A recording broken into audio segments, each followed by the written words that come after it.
الدنيا ما عادش فيها امان، الواحد لسه واكل وحاسس انه جعان. يا دنيا، يا هل ترى الاكل اللي اتغش ولا النفوس دي ما بتشبعش؟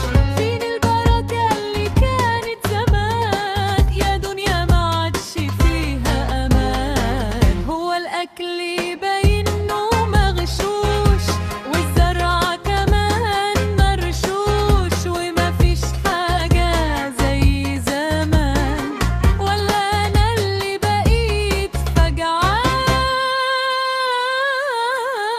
ولا الجوع هو اللي زنان؟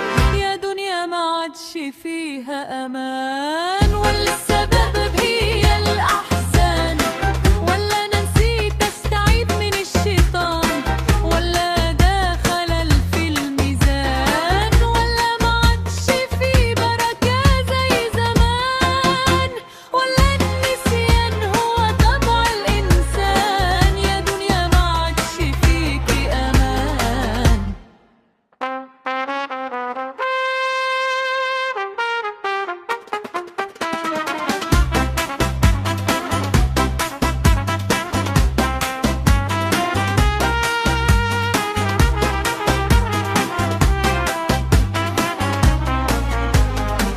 الدنيا ما عادش فيها امان.